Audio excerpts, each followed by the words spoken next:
Well, fans of the Oklahoma City Thunder and the Gonzaga Bulldogs saw their worst fears potentially realized with a report that Chet Holmgren may have torn ligaments in his foot during the Jamal Crawford Crawsover Pro-Am in Seattle on Saturday. Much more on his injury, what it means for him going forward, right here on the Locked On Zags podcast. Don't go away. You are Locked On Zags, your daily podcast on the Gonzaga Bulldogs. Part of the Locked On Podcast Network. Your team every day.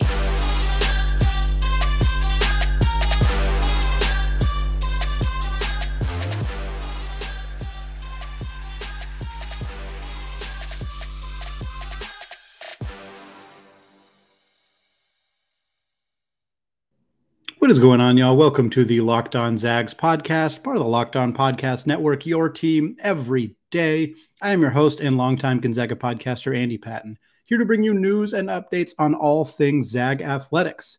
I'd also like to thank LinkedIn Jobs for being the official college recruiting sponsor across the Locked On College Network. LinkedIn Jobs helps you find the candidates you want to talk to faster. Post your job for free at linkedin.com/lockedoncollege. Terms and conditions apply. All right, I also want to thank all of you who have continued to make Locked On Zags your first listen of the day, as well as those of you who have checked out the show on YouTube. We are very close to our goal of 1,000 subscribers on YouTube before the start of the college basketball season. We still got a few months, but if you are a listener to the show and you have not done so yet, very simple. Go to youtube.com, search Locked On Zags. You will find every episode of the show there for you. You can hit that big orange subscribe button as well. All right, we're talking Chet Holmgren, segment one.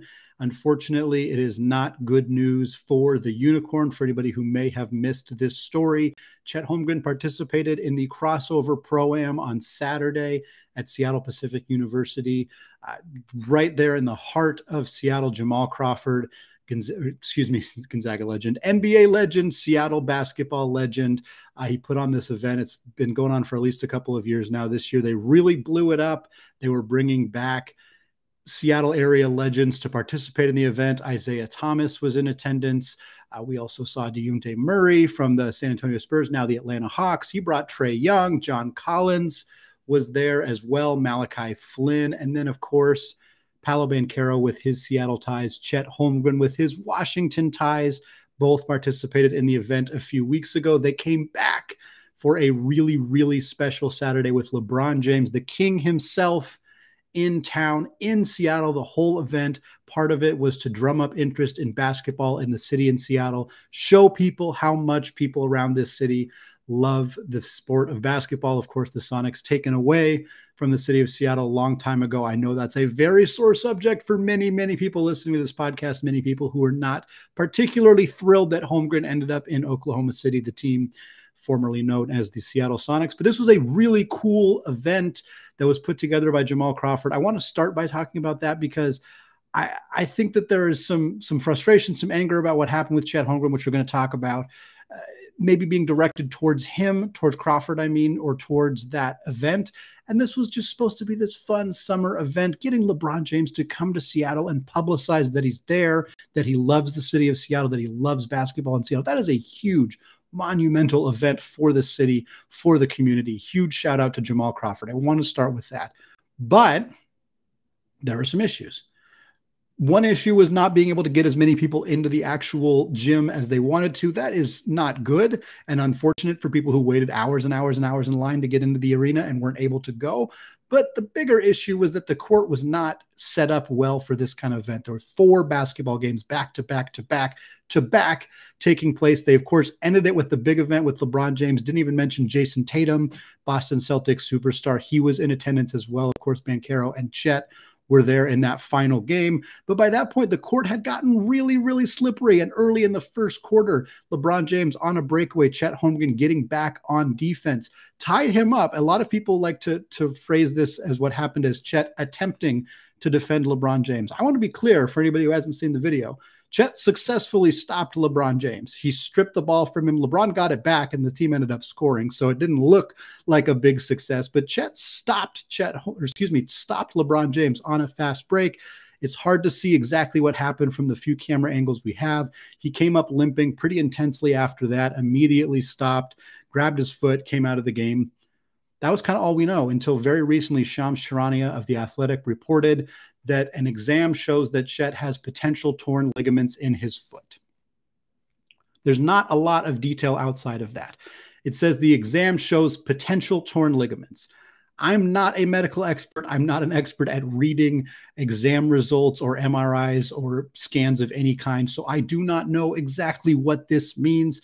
My knee-jerk reaction is if they looked at the results and didn't immediately see there is a large torn ligament right there, it might not be a huge injury. The fact that they call it a potential torn ligament means that it wasn't glaringly obvious. Again, speaking as somebody who's not incredibly plugged into this kind of stuff. I am a diehard basketball fan, podcaster, not a medical expert. Don't want to pretend that I am.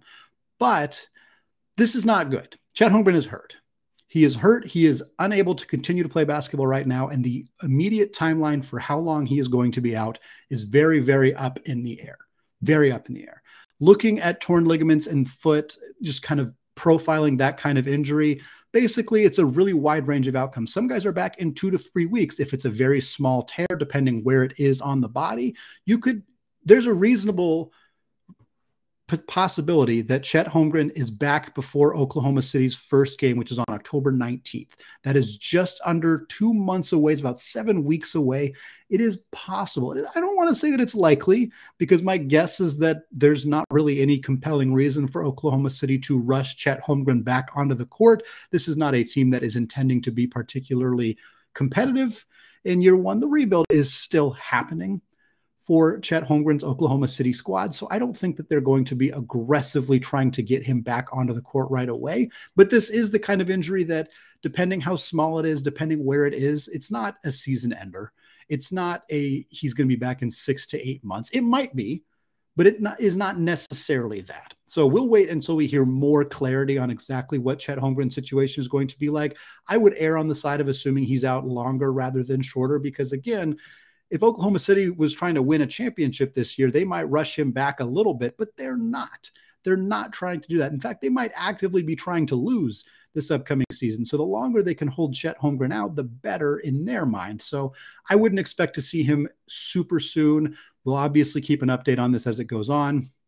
The last thing that I wanted to talk about, this is frustrating for so many reasons. Obviously, seeing any basketball player, any person get injured, especially right before they get to do the thing that they have been trying to do their whole life, is really sad. Seeing a player get hurt right before they make their NBA debut. This is what Chet Holmgren has wanted his entire life. Do you guys remember when he crossed over Steph Curry when he was 15 years old? That was all building to this, to him making his NBA debut, to him being an official NBA basketball player. And that is likely going to be delayed. How long? Unclear. But anytime that happens to somebody, I don't like to tell people how to react, certainly, but it's hard to see people who don't react with sadness, empathy, sympathy, whatever it may be, toward the person who suffered the injury. I understand that the discourse around Chet Holmgren for the last calendar year has been muddy, has been gross, has been disingenuous in a lot of ways. Chet Holmgren is tall and skinny, and that is kind of the only thing people like to talk about when they talk about Chet Holmgren. The concern that many people had was that he's tall, he's skinny, he's going to get hurt. And those people feel like they're right. They feel like they're right now. And that is frustrating, because while he is tall and he is skinny and he got hurt, that does not mean that they are right. There is not any causation here that indicates that him slipping on a floor that was not capable of holding that many basketball players for that day. The game got called off less than a quarter later. This game didn't make it to halftime. LeBron James, many other players basically opted to stop playing. I believe it was Marjan Beauchamp, who was in the G League last year. He's a Seattle area guy who's, I can't remember what team he's on, but he's an incoming rookie who slipped going up for a dunk when they finally called the game. Chet wasn't the only player who slipped, wasn't the only other player who had issues. We don't know necessarily if his injury was related to the slippery court. Watching the video, it's really hard to tell. It didn't look like he obviously slipped and fell in a way that means that it had anything to do with the court, but it probably did. It seems likely that that was related to Chet Holmgren's injury. And regardless, his weight how much he weighs didn't have anything to do with the injury. This was a freak injury for a guy who hasn't been hurt since he was in middle school. He did not get hurt in high school. He did not get hurt at Gonzaga. He suffered a freak injury on a slippery basketball court going up against the greatest basketball player of all time. And we're talking about how he didn't eat enough cheeseburgers at Gonzaga, and that's why. And that is ridiculous to me. People celebrating it, not even, like people actively celebrating it, they can go to hell. Frankly, like that's disgusting. They should not be doing that. But it's even the people who maybe aren't celebrating it actively, but who have it, whether it's internal, whether they are voicing it on social media. And this isn't exclusive to non-Gonzaga fans. A lot of people are saying, well, look at what all the Kentucky fans or Auburn fans or whatever. It's not just them. It's not just them. And painting a picture of these are the people who are saying mean things is kind of exacerbating the issue. You're making it worse if you do that. And so I think there are Gonzaga fans. I've seen people in my mentions on YouTube, on Twitter, wherever, who thought that Chet Holmgren was going to fail, who believed that he did not have the frame to do this. Now, are those people celebrating that he got hurt? I hope not. Probably not. But there's definitely this sentiment that this was somehow predictable because of his frame. And I'm here to tell you it wasn't. It's not. If he struggles to get healthy again, or if he does get healthy and he continues to get hurt and he kind of gets this injury prone label, we can have a different conversation at another time. Potentially that could happen. But this one thing happening has nothing to do with his frame, has nothing to do with who he is as a basketball player, the risks of a player of his size. These things are not related. I do not believe that these things are related. You may disagree with me. That is okay. I understand that. But seeing people champion a 20-year-old kid getting hurt before he makes his NBA debut because they thought, hey, he might get hurt someday is just ludicrous, and something that I sincerely hope we can move past as a society in the not too distant future. All right, we're going to come back in the second segment. We're switching up topics in a major way. We're talking about the Zags' latest addition to the non-conference schedule. They got one more team on the schedule, 2 more games to go.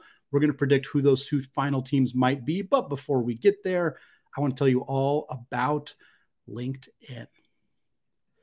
As the sun comes out and small businesses are back in business, LinkedIn Jobs makes it easier to grow your team. LinkedIn Jobs helps you find the people you want to interview faster and for free. Create a free job post in minutes on LinkedIn Jobs to reach your network and beyond to the world's largest professional network of over 810 million people. Then add your job in the purple hashtag hiring frame to your LinkedIn profile to spread the word that you're hiring so your network can help you find the right people to hire. Simple tools like screening questions make it easy to focus on candidates with just the right skills and experience so you can quickly prioritize who you'd like to interview and hire. It's why small businesses rate LinkedIn Jobs #1 in delivering quality hires versus leading competitors. LinkedIn Jobs helps you find the candidates you want to talk to faster. Did you know that every week, nearly 40 million job seekers visit LinkedIn? Post your job for free at linkedin.com/lockedoncollege. That's linkedin.com/lockedoncollege to post your job for free. Terms and conditions apply.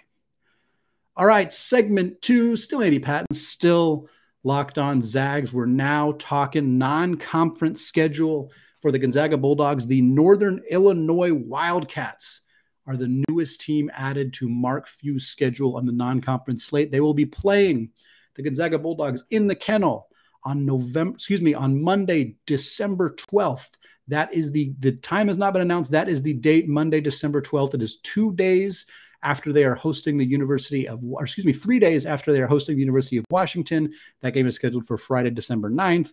And it is 5 days before they are playing Alabama in Birmingham as part of their home and home series that was played in Seattle and Birmingham over the last couple of years. So kind of squeezing in another game here between UW and Alabama, 2 big-time Power 5 programs. The Wildcats, not a particularly good team. They finished last year 297th in KenPom. So we talk about how we want Gonzaga to add less sub-300 ranked teams. Technically, they squeezed Northern Illinois in there, 297th. So not quite, just inside the top 300 teams in Division I level last year. They finished 9-21 last year. They were in the MAC. The MAC record was 6-14. These 2 teams have never played each other, so this is the first matchup between the 2 of them. Again, not a particularly great opponent here, but this is kind of what we expect. This is the kind of game I expected to see Gonzaga add. They have 2 more on the calendar, and I expect them to look fairly similar. For the most part, Gonzaga's non-conference schedule will be teams outside of the top 250 in KenPom or within the top 40. And that's basically exactly what we have right now. Gonzaga has North Florida, Northern Illinois, Montana. All of those teams are outside of the top 250-ish. I believe Montana finished 248th, but we're splitting hairs at this point. These are not very good teams. Those three teams, not good, between 250 and 300, so out of the range of really competitive basketball games. And then after that, basically every other team is top 45. I think Michigan State finished 42nd last year, but then you have, of course, Alabama. You have, of course, Kentucky. You have Texas. You have, I'm sure that I'm forgetting some. You have Michigan State, like I said, who was right in that conversation. You have the PK 85. Portland State doesn't count, but the rest of those games are all going to be pretty dang good. Of course, Baylor, that's the team that I was forgetting. You got Baylor on the calendar. The only games that are not in that range of either top 45 or outside the top 250 would be Kent State. They are playing them on the 5th of December. They are 151st in KenPom's ratings. And then UW, who is 110th. Of course, they're going to continue to keep that game on the calendar for as long as possible. So again, Mark Few and the staff, they have a type. They have a style they like to build with their calendar here. They like to have a handful of not good teams, tune-up games, buy games, whatever you want to call them. And then, of course, as many really high-profile blue blood caliber opponents as they can get on the calendar. But for me, I've mentioned this on the podcast a handful of times. I'm going to mention it again. I would like to see Gonzaga fill out the rest of their schedule with more mid-tier teams. There's basically nobody on this calendar between 100 and 200, with the exception of, again, Kent State and UW. That's it. Those are the only two teams that are within that range on this non-conference calendar right now.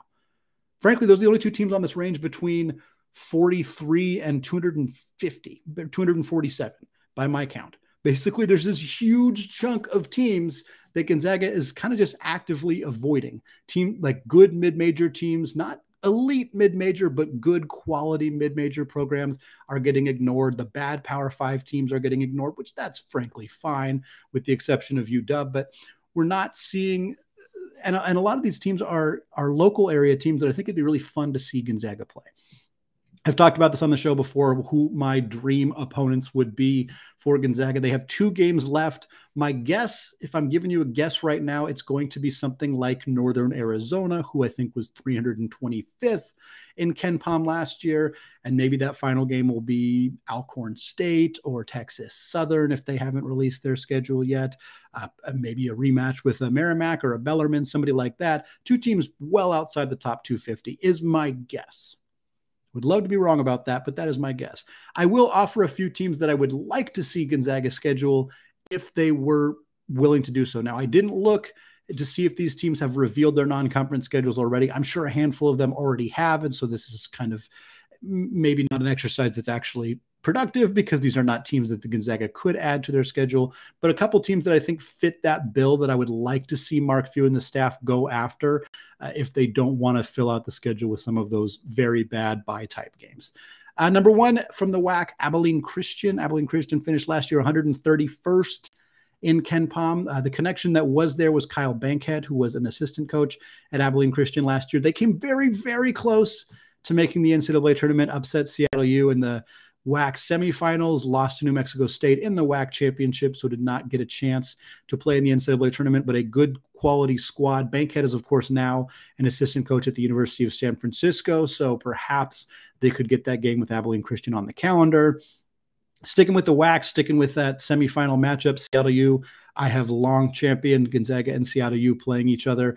It's one of the few local area teams that Gonzaga really doesn't have any interest in playing. We know that they have canceled their series with Washington State, but they at least played that game for a very long time. We have seen them occasionally play Eastern Washington in the past. And now we're seeing Seattle U is just a team that doesn't get a lot of love, doesn't get a lot of opportunities to play Gonzaga, and yet they were a top 150 team per KenPom last year. They finished 139th. They came pretty darn close to making the NCAA tournament. They got a new coach, Chris Victor, had a very successful first season with the Red Hawks. This would be, I don't know if they can make it work this year, but this would be a really fun game for me personally. I also went to Seattle U as a grad student, got my undergrad at Gonzaga, grad degree at Seattle U, so I have more of a vested interest in this game potentially happening, but I think it makes a lot of sense for Gonzaga to play an opponent like that. A couple other teams on the list for me, Long Beach State. Of course, we know the connection there. Dan Monson, head coach of the 49ers, longtime head coach at Gonzaga, also coached at Minnesota before taking the job down in California. They finished last year 160th per KenPom. A couple other ones that don't have as big of a tie, but that I think would be fun would be Hawaii and Weber State. Hawaii, of course, would be very fun to actually play a true road game, although I doubt Gonzaga would ever do that. But even getting them out there, Hawaii has been a sneaky good program in the past. They were 169th.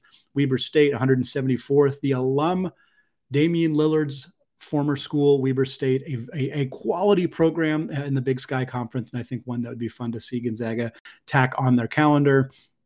And then the last couple ones are some more regional ones, not as competitive of games. Eastern Washington, 217th in KenPom last year, and then the two Idaho schools, Idaho, which was 324th, and Idaho State, 339th. They would definitely not qualify as being those good tier mid-level programs that Gonzaga could add to their non-conference schedule. They would be among the worst. In fact, either of those schools would be the worst school that Gonzaga would add to their schedule. But again, if you're going to add programs that are outside the top 300 and buy those games like they've done in the past with Northern Arizona, with Merrimack, with Texas Southern, whomever it may be, I would rather see them do it with somebody local like Idaho or Idaho State, potentially ignite a rivalry in the Inland Northwest.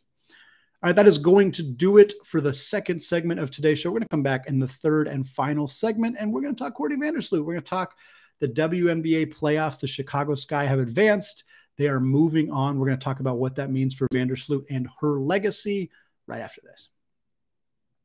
All right, segment 3, still Andy Patton, still Locked on Zags. Switching over, we talked Chet Holmgren's unfortunate foot injury in the Crawsover Pro-Am in the first segment. We talked about Northern Illinois getting added to Gonzaga's schedule and what other additions could happen for the Bulldogs in the second segment. Now we're moving on. We're talking WNBA. Courtney Vandersloot and the Chicago Sky in a 3-game series. The WNBA switched up their playoff format. The first round is now just a 3-game series. They were playing the New York Liberty, led by former Oregon Ducks point guard Sabrina Ionescu, of course, also coached by Coach Kelly Graves. He coached her. He coached Sloot. Tremendous impact on the game of women's basketball in the WNBA so far for Coach Graves. These two teams battled it out for all 3 games. New York took the first game commanding victory for the Liberty. They were the number 7 seed. Chicago was the number 2 seed. They were very close throughout most of the season. They looked like they were going to end up being the number 1 overall seed. Ended up not quite getting that. I believe the Las Vegas Aces were the number 1 overall seed. But the Sky, number 2 seed, and they're looking to repeat. This is the team that they were a 6th seed last year, but they made a tremendous run through the WNBA playoffs. Sloot won her first WNBA championship last year on a team with Candace Parker, a team with Allie Quigley, Kalia Cooper, an incredibly talented Chicago Sky roster. Now they're looking to repeat. Folks, there hasn't been a repeat champion in the WNBA since the Los Angeles Sparks in 2002. 2001, 2002 was the last time the WNBA had a repeat national champion. We talk about parity in professional sports. We talk about Tom Brady making 10 Super Bowls in that time. We talk about dynasties with the Los Angeles Lakers, with the San Antonio Spurs, with the Golden State Warriors. We talk about baseball and some of the legacies that we've seen there, the Dodgers, the Astros, so on. There hasn't been a repeat champion in the WNBA in 2 decades. That is incredible. The WNBA has less teams than all those other major sports combined. Significantly less teams, all of them. The WNBA has 12 teams. 12 teams. And they haven't had a repeat champion in 20 years. That, to me, is an incredible stat and one that heightens my interest in the WNBA, the ability of these teams to turn their rosters around somewhat significantly, to have for anybody to potentially step up and win a championship and to see it hard for teams to continue to build and sustain success. That makes it fun to me. The WNBA has some things that they need to work on. I think that either expanding rosters or just expanding the number of teams so that more players can be in the league is a tremendous thing that needs to happen. The interest in the league was at a all-time high this year. Some of the numbers for viewership on these games were staggering this year. This league is There's a lot of interest. There's a lot of parity. It's an exciting time right now. And Sloot and the Sky are still kicking after getting beat down badly in game 1 by Sabrina's team, the New York Liberty. They came back and won by 38 points in game 2. It was the largest margin of victory in a WNBA playoff game of all time. And then just when it looked like the Liberty might sneak by and secure a victory in game 3, they were within 3 points in the fourth quarter. Sloot and the Sky went on a 22-7 run and closed the door. They are advancing. They will play the winner of the Connecticut Sun and Dallas Wings game. I will pull down the curtain for you right now. I'm recording this Wednesday afternoon, less than an hour before that game starts. By the time you are listening to this, the Chicago Sky will know who their opponent is. Whether it is the Sun or the Wings is unclear at this point, but that is who they are playing next. Sloot, 14-10 in game 3, 14 points, 10 assists.